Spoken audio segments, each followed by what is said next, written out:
So in terms of timing? So in terms of timing, you have about 1 hour and a half. So we are expected to finish at 1:30. So yeah. Okay, but then we also obviously want to have discussion. Okay, yeah, exactly. Good. So then what I will do, if you allow me, and let me first, I just came back from vacation, so I'm sort of refiguring out computers and Zoom.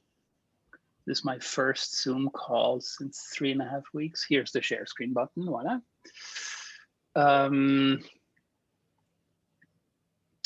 Okay, I hope this works and you can see the slide.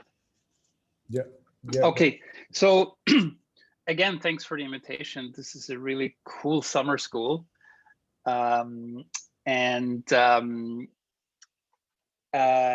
Michele asked me specifically to talk about digital contact tracing, and I do want to do that, but I also want to spend some time on other things, because I think digital contact tracing is super interesting and we can get into the nitty-gritty details.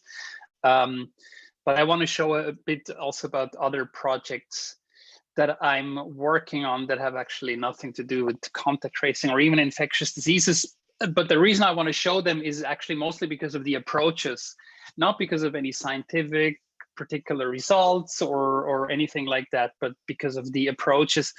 Because I think what is interesting and exciting to me about digital epidemiology is, of course, at the end of the day, it's going to be the results. But in the first step, it's that digital provides us with this completely new way of thinking about doing research or collecting data with new approaches. And so especially the work we're doing currently on nutrition is one of these examples where a lot of things come together. And so I'll spend maybe a third of the time on that. Good. Let's see if I can get these slides moving forwards. Okay. So I will just briefly mention what digital epidemiology is, show a few examples, and then again, as I mentioned in the latter part, dig into digital proximity tracing. I will hint a bit at the challenges of digital epidemiology, right? I mean, digital X comes with challenges because digital comes with challenges.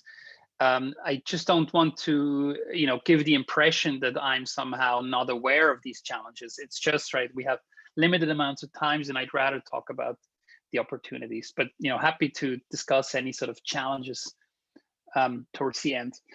Okay, now this slide is one of my favorite slides. And why is that, right? It's because nobody ever mentions these things anymore, because we have just become so completely used to these things that we're not actually thinking about them. And the driving forces, right, of digitizations are, of course, computers getting more powerful, which is often described by Moore's law, everything getting smaller, right? Famously, your phone is super small, but it's as powerful as who knows what amazing, right, technology from the 60s.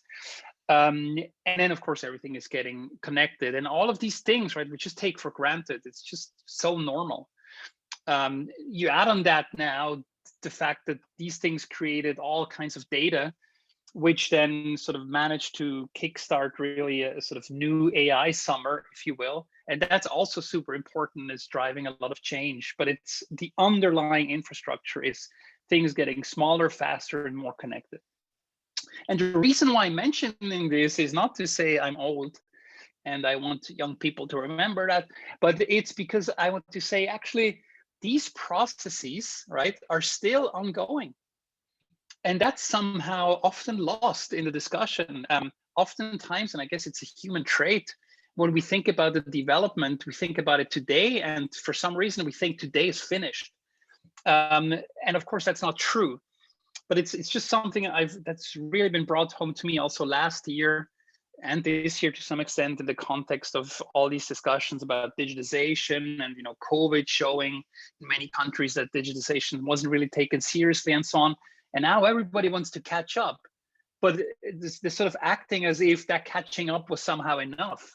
But I'm always trying to remind people, and in particular institutions and organizations, that we, the the best way to think about this is that we are just at the beginning, and not only do you have to do a lot of catching up to do, but you have to put yourself into the mindset of this is just the beginning. And it's fascinating to me how many organizations are still acting as if this was not true. So when it comes to epidemiology, and I'm taking here a very specific sort of health surveillance approach, of course, there's other things to epidemiology. It's largely this approach, right, where there's you on the left, and there's tons of data about you and your health. And, eventually your health has, problems, or maybe you want to prevent problems, but you go to see a health expert, and that can be a physician or a nurse or, a healer, or you name it, right? Some expert. And you exchange data with this person. But that data is only a very small amount of the data that exists about you. So that's a big bottleneck. Then, that person, who knows, makes a diagnosis or something like that, and eventually potentially passes on some data to health authorities like the CDC. Again, right, this will be a very condensed part of the data that you passed on to that health expert. And possibly, again, these organizations make data publicly available. That's thankfully becoming more common, but it's still not necessarily the standard way. And again, right, there's a huge condensation going on and a compression of data.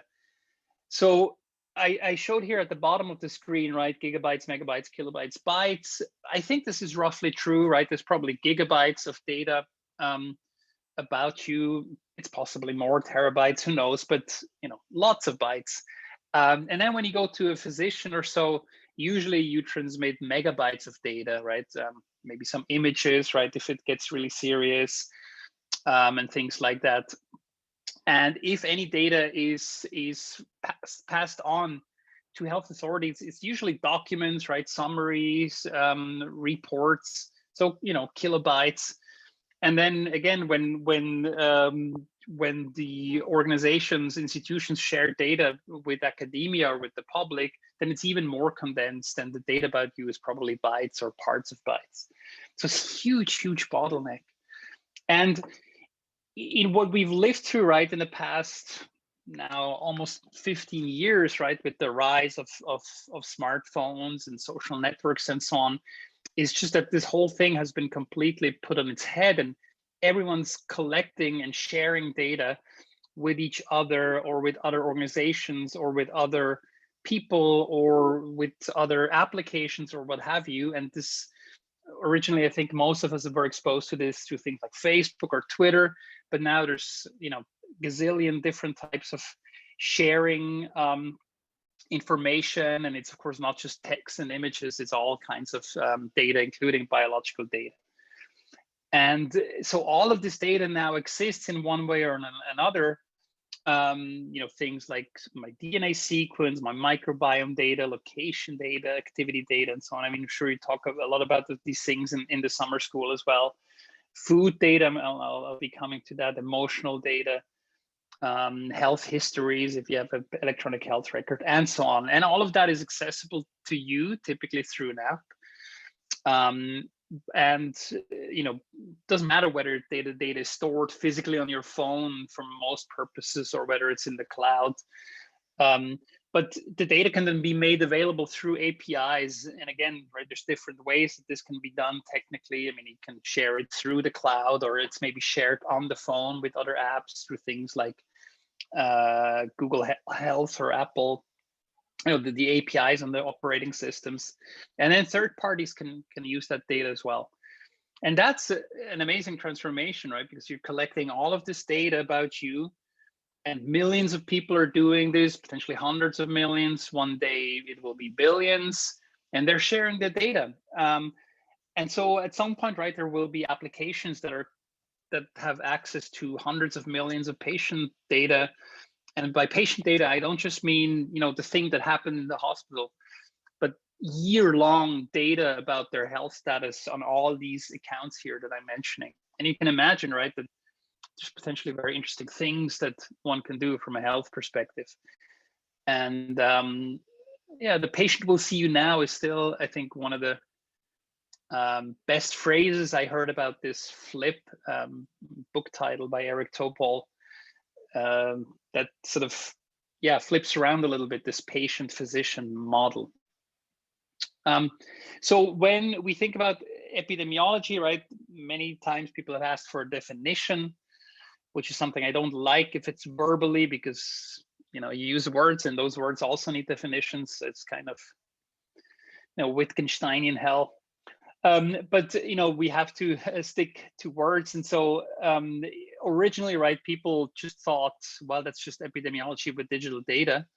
I'm not too fond of this because which data is not digital these days? Well, unfortunately, it turns out there's still a lot of non-digital data, right, that we learned about in this pandemic. The facts being one of these examples, but by and large, right, non-digital data is out the door. So I don't think that's particularly an exciting definition. So the way I thought about this for many years is simply that it's digital data streams that we're using for doing epidemiology, but that themselves, right, the data were not created for the purpose of doing epidemiology. And that makes you sort of creatively think about what other data is there that's all of a sudden available that could be used for epidemiology. And Twitter is a good example, because Twitter obviously was not created for epidemiology. Nowadays, I think about this perhaps a bit more holistically. So if I were to rewrite that paper that I mentioned here at the bottom, I would maybe go with the third definition, right? It's epidemiology enabled by the tools and data sources of digitization. So contact tracing is one of these examples. Digital contact tracing was definitely created for the purpose of doing epidemiology. But it was enabled, right, mostly by the tools like phones in this particular case, and it's actually a relatively data-free story. I usually use a couple of examples, but I can go through these super quickly because I think you're probably discussing many of these things, right? And Michele has tons of examples that are much more up to date now. Mobile phone to track disease outbreaks. I use one example here, and of course, again, I'm sure you heard or will hear many more large scale and contemporary examples. Forecasting or nowcasting, which is mostly the case for diseases. Again, I mean, here, you could, in a pandemic, you can do much more, can show much more contemporary examples, but just as a reminder, right, that influenza is still around, even if it's currently not very much around, but it's still sort of a major thing. And you can use data sources that, again, were not at all created for epidemiology, like Wikipedia access logs, which I think is a really exciting approach. Twitter, of course, is something we've done now since over 10 years. So looking at what people say about vaccines, this becomes now a huge topic. We started doing this 10 years ago, 12 years actually, during the H1N1 pandemic, swine flu pandemic. And we, of course, continue to use it. And you can also a little bit see, right, if you look here at panel A, sort of cute, right, with the number of tweets in the thousands per day. Of course, now we're 3 orders of magnitude higher with tweets in the millions per day about vaccination. So I'm showing these examples not just because I think they're good examples, but also because they highlight 3 different cases for why this is exciting. And it can be to do things in a more affordable way. I think we learned a lot about that again in the pandemic, where we used these tools and they were available very quickly, and it didn't cost a whole lot, as opposed to, right, setting up brick and mortar infrastructure. But even that was true, right? Not necessarily only for low-income countries, but also for high-income countries where this was possible. And there was not primarily, I think, driven by money concerns, but by speed concerns. But who cares, right? If you get both at the same time, then that's great. And the third one is for non-traditional approaches. And actually there I often use vaccination sentiments because I keep in mind that it is actually a great time now to look at this in real time, right? delivering vaccines, right? That is something we're good at. That is something that, at least, you know, in high income countries, I just don't know about the other countries. So I'm not saying they're not good at it, but if I look here, right, in Europe or in the US, right, we're good at quickly delivering these vaccines to people, because we can make use of infrastructure that we developed in the past decades, right? That is what this brick and mortar infrastructure was built. And to all of you who had the chance already to get vaccinated in your countries, you made use of this brick and mortar infrastructure. What this infrastructure was not built for is to deal with vaccine hesitancy, right? Because it was built in the last century when the main goal was to get vaccines out as fast as possible to as many people as possible. The idea that people wouldn't want vaccines, it's true, it has always existed, but really as an extreme fringe phenomenon. And now we're seeing very visually, I mean, it's something that, you know, we've known for decades, or, you know, at least 10 years, but, you know, many who've worked on this issue for longer, that this group, right, that says, I'm not sure I want this vaccine, it's really not a fringe group. It's really a very large group. In many countries, it's the majority actually of people, right? And so that is something we have to take into account. And as you can see, right, all countries are having a hard time doing this because we don't have this kind of infrastructure yet to even deal with this issue. And so again, their digital epidemiology or digital tools can contribute to that. A lot of it, as I mentioned, is driven by data. And when there's a lot of data, machine learning is usually very close by. And one has just to be very careful about using machine learning in the appropriate way. And I don't mean this necessarily from a pure scientific or engineering perspective. Of course, there's always ways to do things better, and that's normal. But again, this sort of philosophical update that people need, where they say, okay, we start using these types of data and this type of approaches for epidemiology, but then they often think they have to do something once and then it works. All right, and because that's often how medicine works. I mean, once you have a drug for something, usually that drug works. You don't have to change it unless it happens to be a drug against an evolving pathogen, then you may have to adjust it. But normally, right, that's not the case. And so, right, increasingly people who are using these types of approaches are developing machine learning models. And then once they have a machine learning model that fits a certain purpose, they think that's it. And they don't have to adapt it anymore, but that is wrong. And I think Google flu trends was a good example of that phenomenon, where Google was really good at nowcasting influenza, but after not having changed their algorithm for quite some time, but the underlying data has changed, because data always changes. You're collecting data about search behavior or how people express themselves. Well, it's human, right? It changes all the time. So if you don't adjust your algorithms, the algorithms will all of a sudden predict things that are actually not reflective of reality. And we saw this actually very recently in our vaccine data that we were looking at, vaccine sentiment data on Twitter, where old algorithms that we had used were continuously saying the sentiment is quite positive. But when we retrained algorithms on newer and newer data, the sentiment started to decline quite substantially. And that's of course the better way to do it, because yeah, you're training on new data, so you have a more accurate algorithm. Okay, now in the past 10 minutes, right, or 20, I talked a lot about infectious diseases, but as I always tell my students, I don't know if I can do this anymore, but pre-COVID, I always said, but look, I mean, actually infectious diseases, it is very important and interesting, but don't forget non-infectious diseases, because that is actually the major health burden for almost everyone in the world, for almost all countries outside of a pandemic. And now we are in a pandemic, and we can of course see that the pandemic is the major health burden. And that's, you can see this with the influenza ones as well.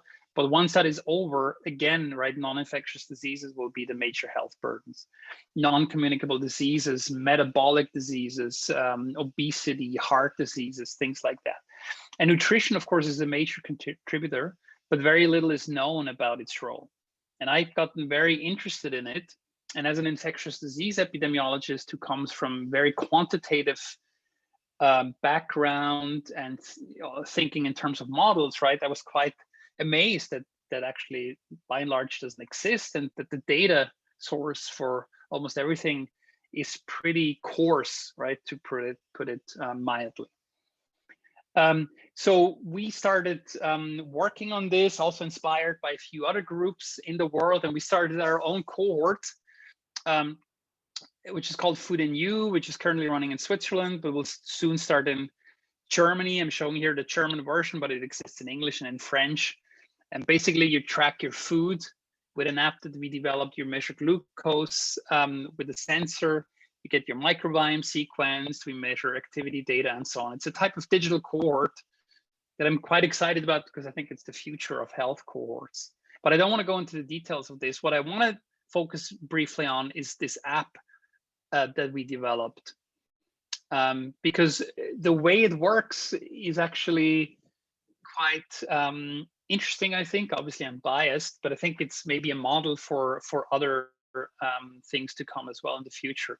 So we have this app, right, that we call My Food Repo, and it allows people just to track what they eat. That's simply by taking pictures by and large. We also have a database for barcoded products, but that's really about 10%, not more.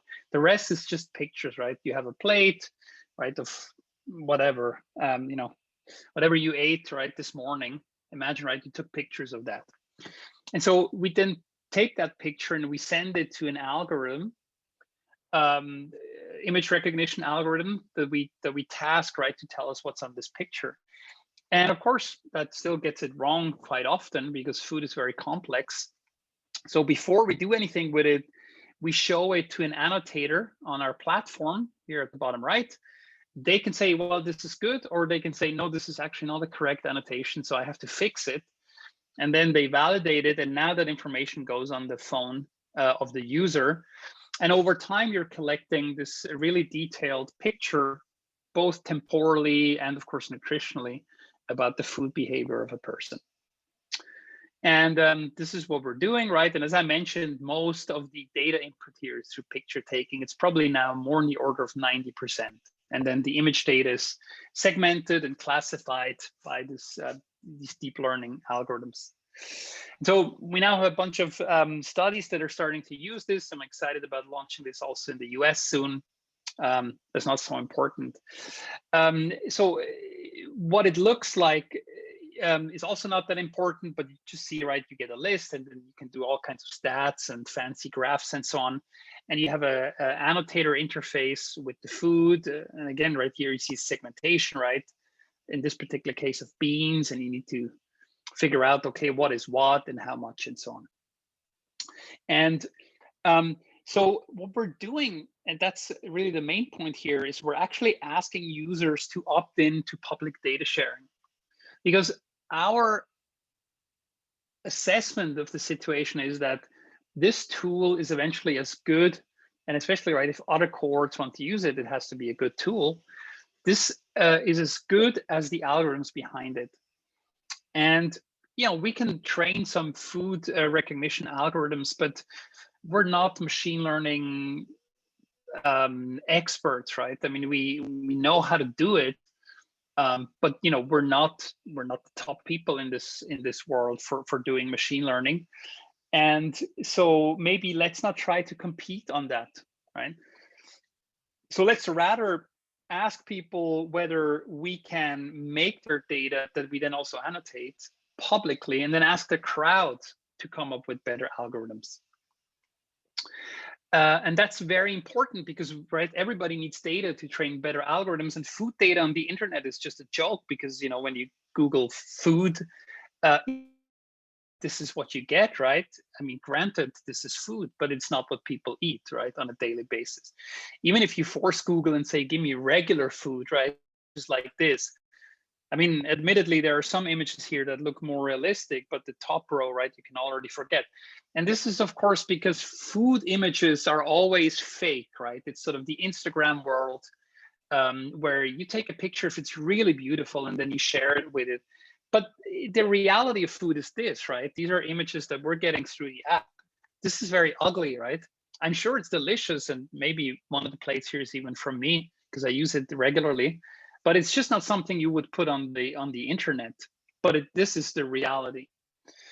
And so, so what we're doing here is this cycle. That's, I guess, the most important slide in this, right? We're getting this raw data, this non-annotated data. Then we feed it to an algorithm, and then the algorithm shows it to the human, and the human verifies or annotates. And that's our big bottleneck, right? Because that takes time. And then, but then we have this great annotated data. So now we put it on a public benchmark, and then we ask people to come up with algorithms that are better than ours. And if they do, right, we can deploy these as an API, and now we can just use a better app, so to speak, because now the AI should get better. So the human has to do less verification. So this bottleneck gets broader and broader, right? So you go in cycles, and because it gets better, we can push more users through it, which means we get more data, which means the algorithms get better, rinse and repeat. And we're doing this on a platform that's actually something also that started in my lab originally as Crowd AI, and then we spun it off. And now it's called AI Crowd, and we have this food recognition challenge that we've been running since over a year. And so basically, right, we are providing the data. Users, participants come along, right, and say, hey, I want to participate, right, in such a challenge. They download the data, they train their models, and then they upload the code. So that's very important, right? They don't upload any solutions as you're maybe used in Kaggle challenge or something like that, but they actually upload the code. And then we take their code and we let the code run on private data here on the right. That's also annotated, so we know, right? We have high confidence in this data. It's sort of from the same data set, but it's private. So people who didn't agree to make it public. And we can now test and evaluate their code and give the feedback immediately, right? And as you can also see on the website, right, over time, right, the submissions, of course, start to increase, but also the precision and the recall start to increase. And that was really exciting for us because we then get to a point, right, where we can take this algorithm, throw it out, and essentially basically replace it with another algorithm that's doing exactly the same thing, but now it's just better. And so we just finished actually the first of these deployments, and we just put a paper on archive, and we measured in sort of randomized way on our platform how fast, right, people annotate the food based on the goodness of the algorithm. You know, now you had two different algorithms, one that we already had and one that was crowdsourced. And the crowdsourced one, right, saved us about 20%, made the whole platform about 20% faster. So this is super exciting for us because it's a, sort of a validation of using crowdsourcing, not just, you know, to point pictures or, you know, annotate data, which is usually what we think of in terms of crowdsourcing, but to actually do really complicated things like develop machine learning algorithms that we then use productively to improve our systems. And right, I just maybe should say here, this is all open source, right? So everybody can now use these food recognition algorithms. And we want to continue that so that this becomes, you know, kind of a standard. I mean, I don't know if it will become a standard. Maybe, you know, others are doing something that's even better, but there will always be this open source public benchmark that you can rely on, and that you can just bootstrap your efforts from if you want to start to use these algorithms. Okay, so switching gears now, I really love this tweet. Back, it is more than a year old, but this is how my year looked, and I guess many of yours, and certainly, I mean, those who were working in infectious disease, but eventually everybody, right, was sort of confronted with this. Yeah, I mean, when COVID came along, I was already starting to transition slowly away from infectious diseases. Still had a PhD student, and I'm still very interested in it. But again, I went more and more into this machine learning and nutrition type of work. But of course, a pandemic comes along, and it's hopefully a once in a life event. It seems like a lot of people are very pessimistic about that now. It used to, right? People have in the past 20 years or 50 years underestimated the event of a pandemic, and I think now they're overestimating the probability of the next pandemic, which I guess is better, right? It's better to be over prepared, but I still hope it's an event of a lifetime, and this is sort of a moral duty there also to just drop everything and see how one could help. And given that we had worked in contact tracing or network epidemiology, this was something, right, that was important to me to very quickly explain to people why, especially policymakers, why this is important. And I worked with a designer very early because I felt like scientifically, right, I won't be able to explain this unless it's done in a way that people understand. Long story short here, right? But the main point here about this sort of flyer that made the rounds was that if you just follow people who are showing symptoms with this particular disease, you're always one step behind because much of the transmissions happen before people are symptomatic.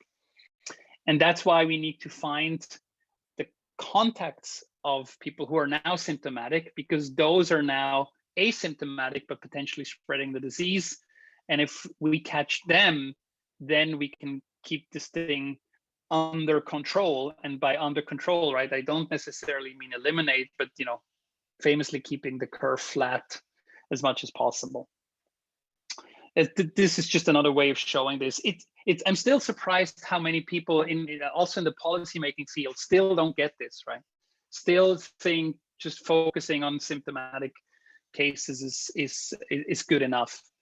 I guess it's just non-intuitive to try and think to focus on non-symptomatic people.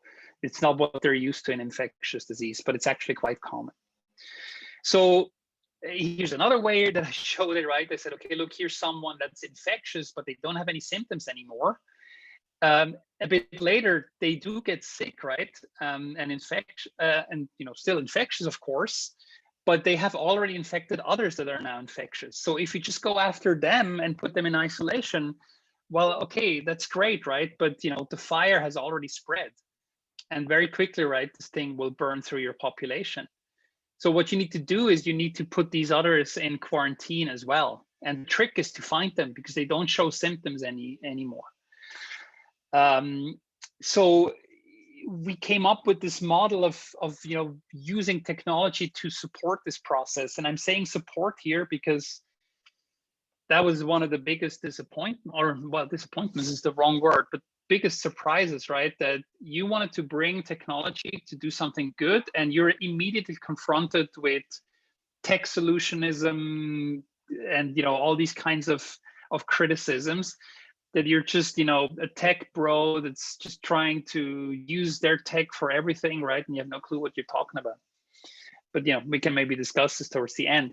Anyways, the way we imagine this, right, is Alice is going about her day, right? She has contacts. Eventually she gets contagious, but she doesn't know, again. And eventually she gets symptomatic, and then of course she isolates, and now contact tracing kicks in the classical way, right? So someone contacts Alice and says, hey, who have you been in touch with the past few days? But Alice could also use this app, right? The proximity tracing app. And then you sort of go back in time, about 2 to 3 days, which we still sort of understand to be the main period of infectiousness before symptoms. And then you contact these people, again, either through classical contact tracing, calling people, or through getting alerts through these apps, or both, fine, right? That's not a problem. And in the worst case, you don't reach people at all. But those that you do reach, ideally, right, they go into quarantine, and instead of then infecting people as soon as they become contagious, they're at home, and that should be sufficient, at least at the time, to bring the R down to reasonably low numbers. This famous infectious, the number of secondary transmissions.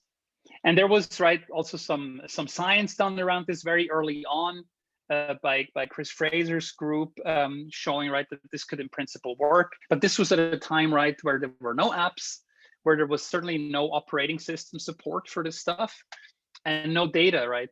It was just an idea and the concept, a good one, showing that this could work.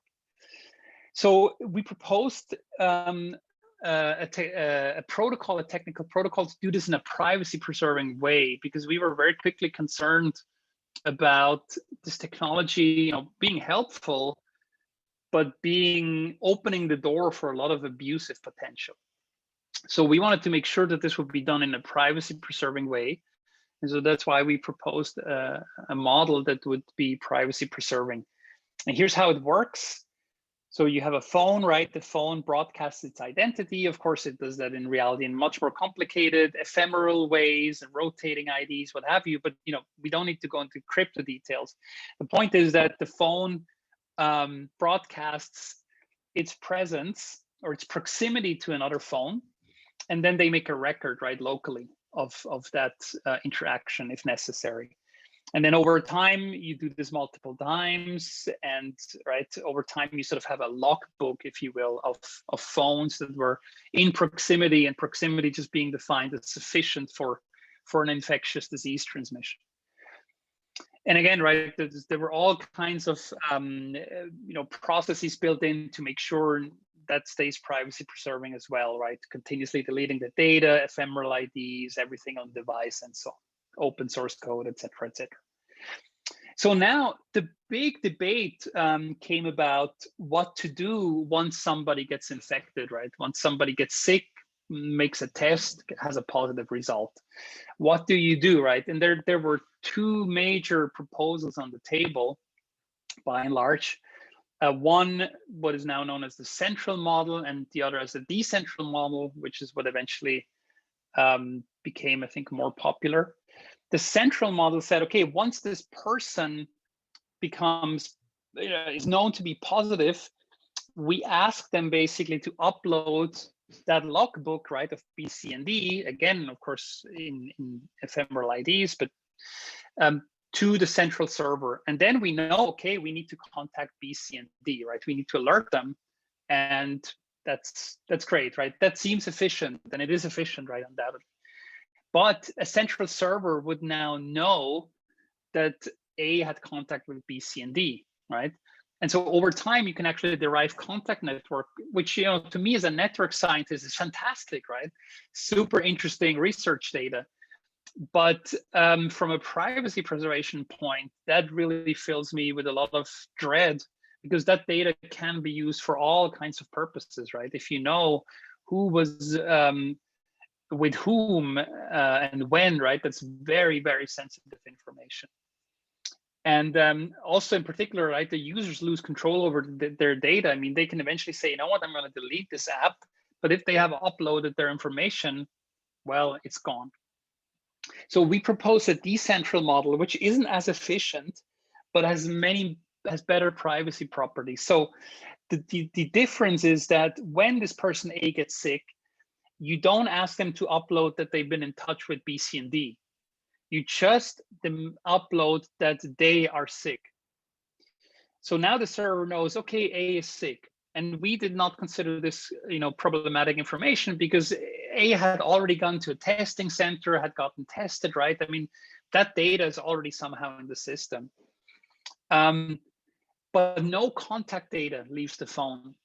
So now what we have to do is we have to broadcast the fact that A is sick to all devices, right? And again, right, compared to this model, of course, is much more inefficient. But you can do it, right? It's not a lot of data. And now all the phones locally check themselves. Have I been in touch with A? And of course, B, C, and D have been. And so their phones will check and the alarm goes off. So again, this is not as efficient, but it has this crucial property that the contact data stays on the device, and that a decision about notifications is made locally, and that the server really knows nothing about these contact networks. So this was proposed as this decentralized privacy-preserving proximity tracing, DP3T, that eventually made it into the exposure notification framework by Apple and Google. So I mean, they're on the record as saying they have adopted that as their solution. And we were able to launch this very early because we had been involved very early. And you know, it's if you ask me what has been challenges about this whole process, because this was an extremely intense period, but it actually was quite short, right? So started working on this in March, and by May, right, we had an app out.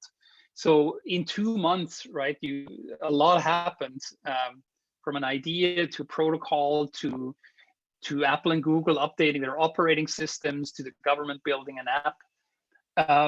So looking back, right, what were the big challenges? Well, of course, right, it's such a stressful time. Everything was challenging, but there were things that were surprisingly more challenging than others. So for example, locally getting the right people together turned out to be surprisingly easy. It's possible that, you know, had we been somewhere else, this had not been so easy, but in this particular case, very quickly, the right people with the right expertise, epidemiology, privacy, proximity measurements, and so on, were together working on this. And I think this was quite critical. But then hard was to convince everyone else that decentral is the way to go, because most governments actually wanted the central way. And were extremely unhappy with Apple and Google adopting the decentral approach. And it's still not clear to me why that is. Now, in discussions with people, many say, actually, you know, it was good that the decentral approach was adopted, because, right, we won't have this privacy mess. If you hear about some privacy issues with contact tracing apps, it's not decentral contact tracing apps. Some countries have still chosen to opt for the central one, which actually doesn't really work on Apple, but okay. And then, you know, we now hear many stories where, of course, that data has then been used for criminal tracking and so on, for purposes that were initially promised not to be used, and all of a sudden, you know, it is being used. It's just because once governments or, you know, authorities have hands on their data, many find it very challenging to just let go of it, right? And things will be repurposed and repurposed and repurposed, and you have digital infrastructure, and even though it's promised to go away, it just won't go away. And eventually bad stuff will be done with this. I mean, it's almost a given, unfortunately. So better to draw a line in the sand in the technology already to say this is not even possible, right? Even if you want it. Building an app was relatively easy. I mean, I'm not saying it's a walk in the park, but, you know, once you have a protocol, right, you know what to do. Turned out, I mean, this may be the Swiss perspective, but I think this is true in many countries, right? That actually then is the government, are authorities even allowed to do that?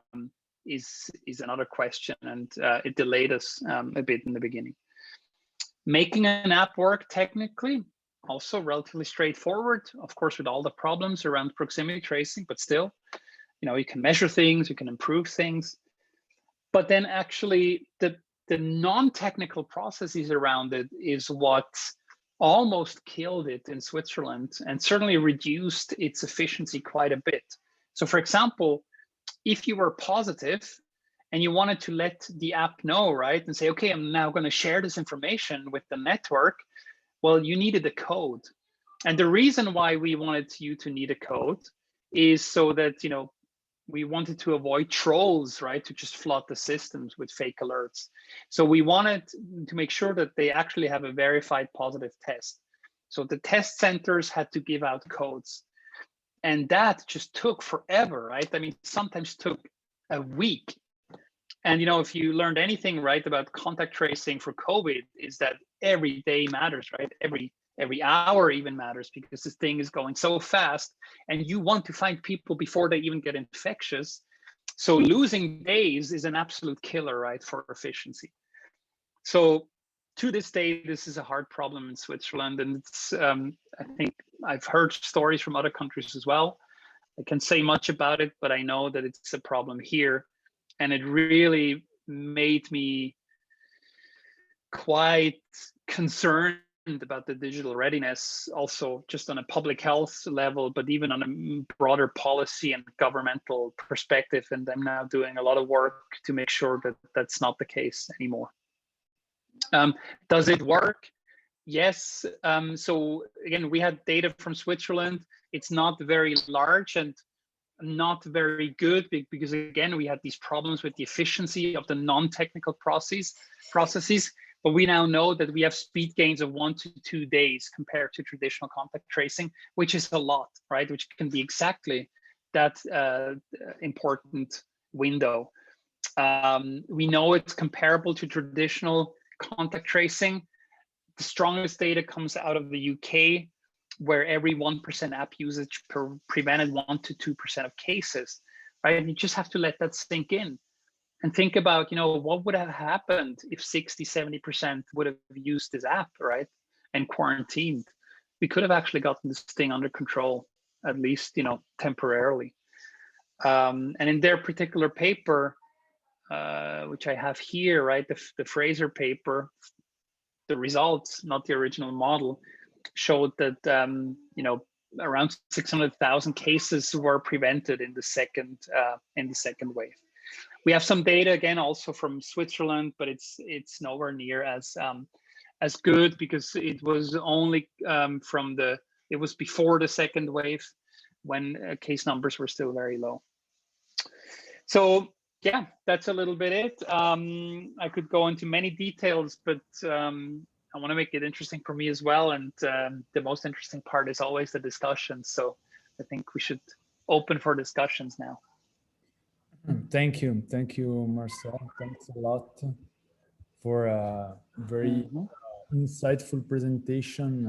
We touched a lot of different topics related to digital epidemiology. So yeah, sure. Let's see questions.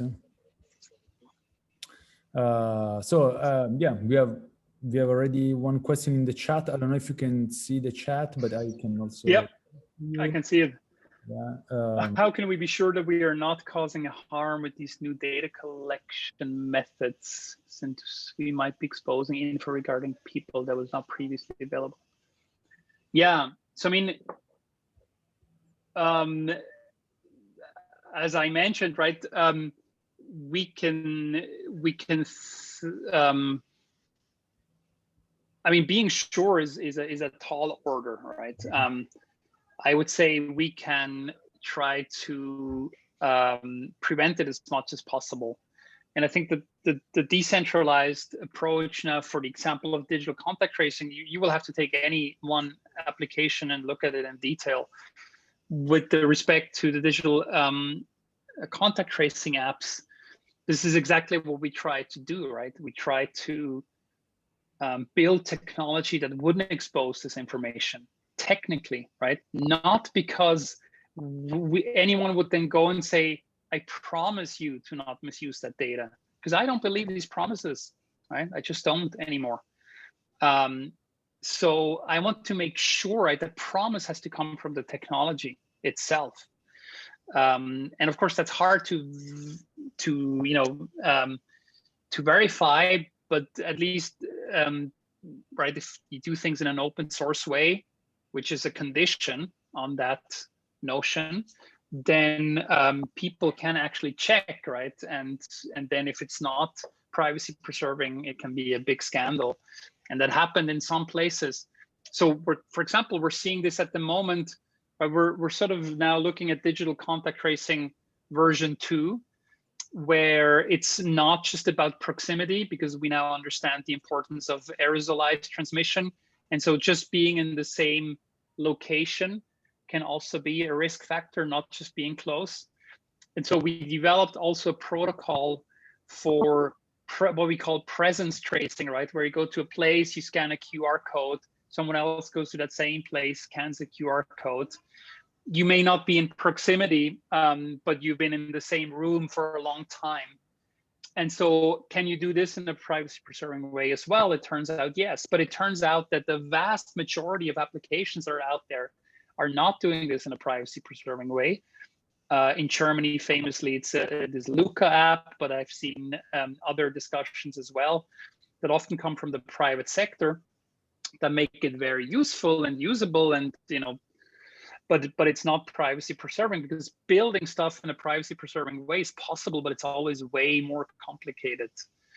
And so we need to really ensure that the technology, that the line is drawn in the sand by the technology, not by some promises of anyone who might be overvoted in 2 days, or someone else will come in and say, well, I didn't make that promise, so scratch it, right? I have other ideas. Can I ask you to open up the methodology of your novel decentralized approach a little bit more? Marcel, before you go ahead, can I ask you something about that point? Yes, sure. Within Europe, yeah, sure. I understand the US, the issues that the US they might face with privacy, but in Europe we do have the GDPR regulation. So although I'm completely on you on not giving the opportunity to governments to do bad things, but shouldn't be the GDPR or such regulation to be there to protect us in the first place? In theory, yes, right? In the perfect world, yes. And there were very quickly, right, discussions whether these digital contact tracing apps would be GDPR compliant. But it very quickly became clear, right, that that they would be, even if they're centralized. So, right, so there's two questions. One is always, right, what is actually GDPR compliant? And especially when it comes to governmental use of data, there's all kinds of exceptions also in GDPR, right, where it's like an emergency situation. And from a governmental perspective, you can always find a way around GDPR. Almost always, right? Not always, but it's easy to do, especially in a pandemic. And then, of course, right, the other thing is what the privacy experts always say, regulation is one thing, enforcing is the other. And on that note, the track record is not very good of GDPR. It's a great law. It's not greatly enforced. Thank you. So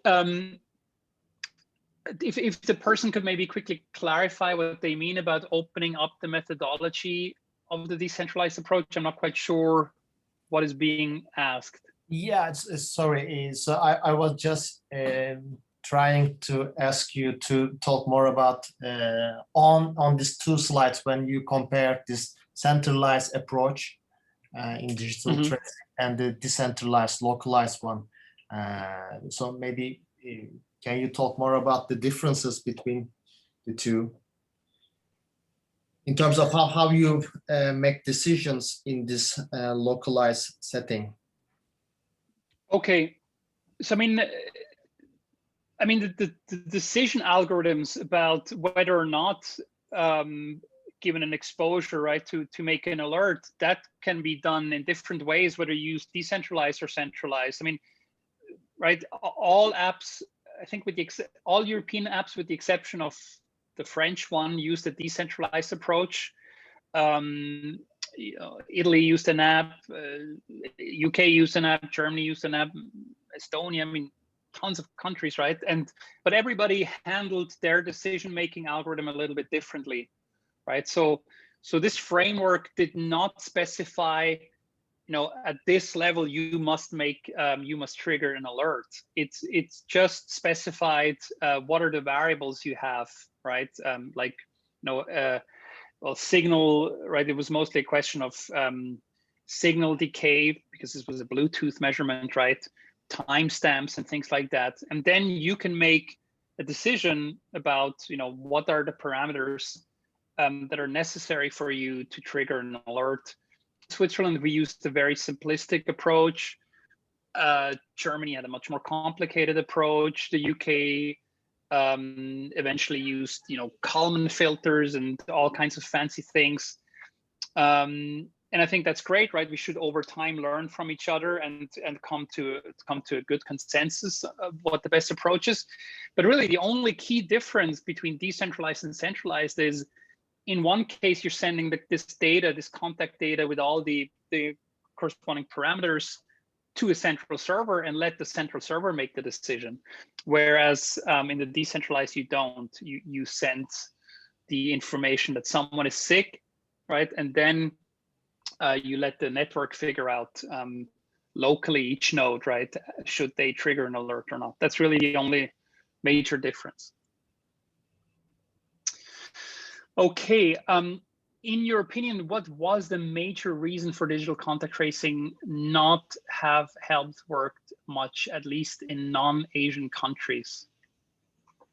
Well, so I mean, I must question a bit the premise of the question itself, right? It's actually, I mean, the data from the UK, for example, is quite strong, right? It helped a lot. I mean, I don't know I don't remember the exact numbers, but the estimates were that this, by and large, right, the second wave was about halved by this app. I mean, again, right, we just need to let that sink in. All the stuff that we've done to reduce cases, right, which were really, really painful, right, starting with lockdowns and so on. And now you take an app which really doesn't hurt anyone except your battery a little bit, right? But that's maybe 5% or so. And it has this effect, even though it's only used by, I don't know what the percentage was. So, I mean, to me, that's just quite astonishing. Or I don't know if it reduced it by half, but it was roughly, right, the percent for each percentage that it was used, and was used by up to half. I don't have the details in my head after my vacation, but it was really, right, quite substantial. I mean, it's all in that Nature paper. And there's data coming out of Germany showing similar impacts. We showed similar impacts in Switzerland, although we didn't have the numbers and we had the efficiency problems. So this technology actually works. And even the New England Journal of Medicine, for those of you, right, working in the health field, is sort of the ultimate medical journal, very tech non-savvy, right? Even they recently, right, had editorials saying this technology is really quite helpful and it will shape future pandemics. I mean, whether that's true or not, I'm actually questioning, because I hope by the time the next pandemic comes along, phones will be something so quaint, right, that we'll use all other kinds of technology. But when it didn't work and where it didn't work, my understanding, and I have the good example of Switzerland because I was very close, is exactly the fact of, first of all, not being able to convince enough people that this is a good technology and that they don't have to worry about being surveyed. And secondly, then, right, these non-technical processes around it. But you have this entire pipeline from someone needs to go to a test center, someone needs to get a test, the test needs to happen fast, the test results need to come fast to the phone needs to be able, the app needs to be able to be activated. Only then can this technology leverage its power. But in that pipeline, a lot of things can go wrong, right, that have nothing to do with technology. And even then, right, when you trigger this app and people get an alert, well, then again, other things have to happen, right? People have to feel confident that this is correct. People have to feel that they can go safely into quarantine without losing their jobs, right? I mean, there's all kinds of non-technical along this pipe. This is a very long pipeline, and this technology is just a middle piece in between. And for it to really, have its full impact, all these elements in the chain need to work as well. And where it worked, and the UK is a good example, this was just better done. And where it didn't work, I mean, you needed one element of this chain to not work, which in our case was the delivery of these codes. and the whole thing, right, fell apart. So it can fail in many different ways when it fails. You just open your mic if you have a follow-up or something like that. There's another question. Would it be possible with a decentralized approach, or at least an anonymity preserving centralized approach, to build a completely anonymous network of contacts and infectious over time? Yeah, that's a good question. I don't have an answer right now, but I think, philosophically, I think this is an extremely important question. So, and this made it really hard actually for me as an epidemiologist, right, a year ago, to argue for the decentralized approach, because all my epidemiology colleagues were saying, what the hell are you doing, right? We need this data, right? Because if we have this data, we can better understand the transmission of this virus, and we can help beat it. And I was one of the few epidemiologists on the privacy preserving side saying, yes, I get that, but the philosophy that we had was to say the classical system, which is nevertheless very strong, right, should do that. That's its job, right? Figure out all the details of the transmission of this virus. And we developed this technology as a support for something we're already doing. We're not trying to reinvent the wheel. And that was just something that was hard to accept for a lot of people. But for me, I mean, I've been sort of banging on about digital epidemiology for the past 10 years, right? Michele mentioned it. Now, all of a sudden, we're in this massive pandemic, and we're rolling out this app, which is undoubtedly, right, the largest digital epidemiology rollout in the history, and certainly the fastest, and has not been tested, right? I mean, it all makes sense from what we know about Bluetooth and phones and infectious disease transmission, but we're trying to basically fix the airplane while it's falling. So my sense was just we should be as prudent as possible, right? I mean, if in the future the criticism will be, well, your technology could have been even better if it had done X, Y, and Z, for example, being centralized, well, it's a criticism I can live with. If the criticism will have been, wow, you unleashed this monster, right? That's now this big surveillance apparatus, and how will we ever get it back under control? I would have had a harder time with that. So that's also, right, part of the reason why we made that decision. And then, of course, at the end of the day, anyways, it was up to Google and Apple. But there was nevertheless, right, coming back to your question, right, as a public health person, right, or a scientist in general, you should always have this goal in saying, what can we learn nevertheless? And is there a way, and this is how I understand Francesca's question, is there a way, right, we can deploy privacy preserving technology and learn things at the same time? And I think we can, but again, it's just much, much harder, because it's just not as easy as collecting all the data centrally and then having a look at it. We're now we have in the past spent a lot of time also with colleagues around the world to develop, right, efficacy frameworks for this type of technology, because even assessing whether this works or not is actually hard, because you have practically no data, or very right, data that's down the line. And so in the same way that you can learn about efficacy, I think you can learn about transmission parameters, but it's just going to be much, much harder. And I think I would rather, right, leave that to classical contact tracing that is already following, right, this totally non-anonymous, right? It's one of the non-privacy preserving things that happen that are actually kind of scary, right? They ask you everything, they know everything, right? Where you've been, with whom, for how long, and what you did. I mean, it's for the purpose of public health, but it's actually, but still, right, this data exists also in some sense, and you can try to use that, and then you can even can sample people and what have you, and you can figure out things that way rather than with massively scalable technology that can go the wrong way. But I think it's doable, but it's tricky. Marcel, maybe another question on my side. So since your expertise also in vaccines and understanding how people speak about vaccine on social media, can you give us some hints on your thoughts about, I don't know if you're following, I don't know actually what's happening in Switzerland, but in Italy now there is a big discussion about this green pass, what comes with it, the rights of people not to be vaccinated and still to go to concerts and things like this. So can you give us some of your thoughts on this? Because I think it will shape then the winter. Yeah, absolutely.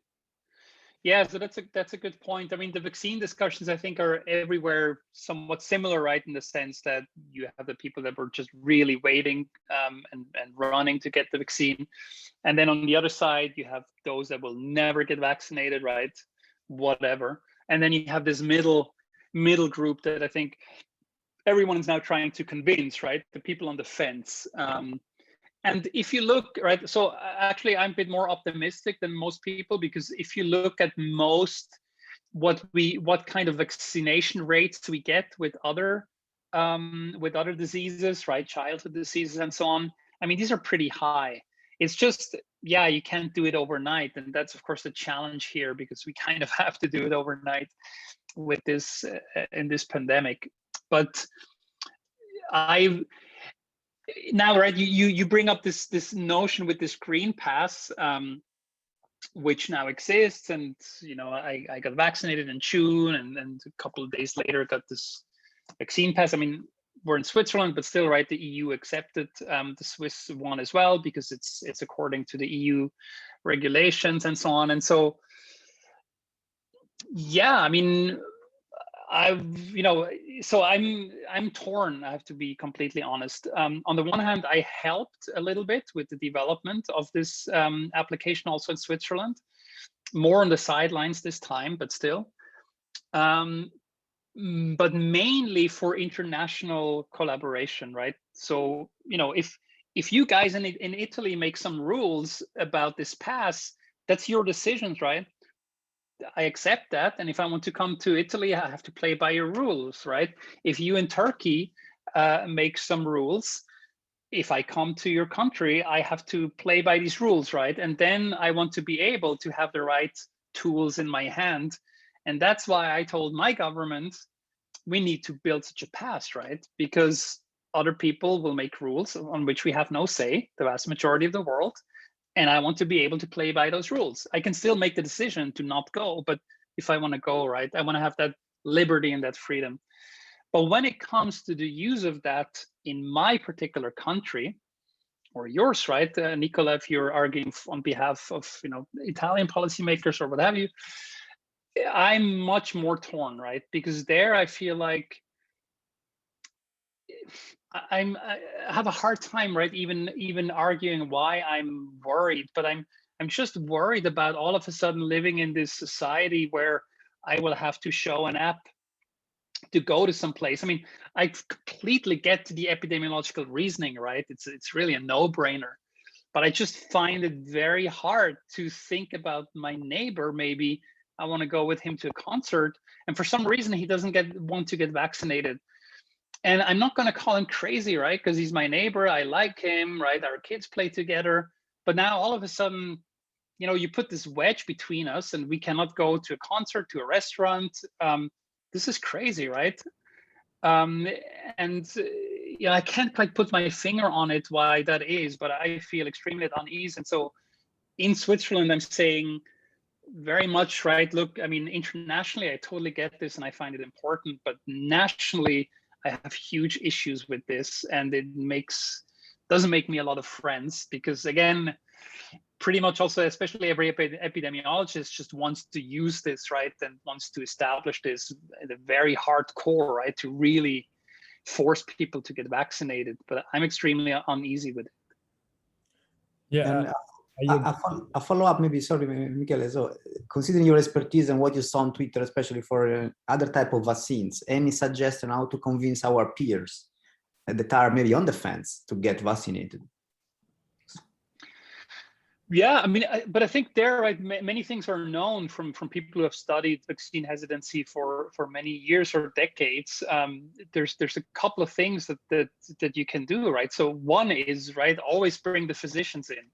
Because right, we can say whatever we want, right? If your doctor says it, okay, I'll do it, right? I mean, there was this famous, was it in Germany or so, where at a conference where they say the physician needs 5 minutes, right, to convince someone to get vaccinated. And we can shout into Twitter for half a year, right? And we're not going to convince anybody. So, that's the first thing, right? Bring the people that are trustworthy when it comes to these things, and physicians are still extremely trustworthy. Then, right, communication, explain, over communicate. There's a lot that can be done with communication. I mean, a lot are now playing with incentives, right? You have monetary incentives.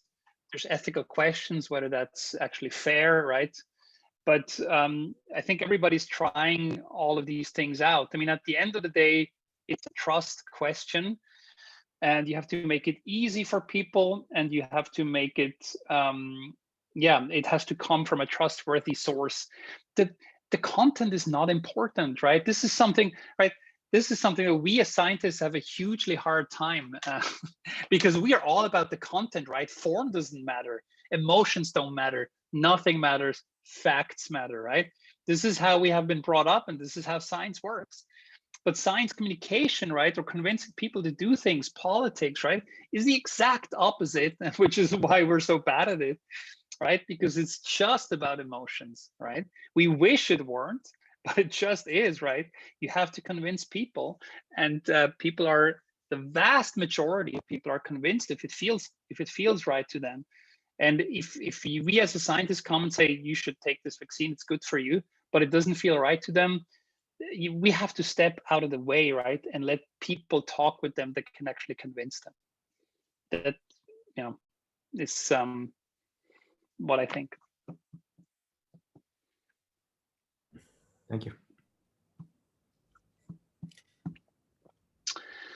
I'm a psychologist studying emotions, and it's funny to hear that an epidemiologist saying that emotions don't matter. Well, no, I said the opposite, right? I said only emotions matter when it comes to convincing people, but just in science, unless you're doing science on emotions, I guess then it matters as well.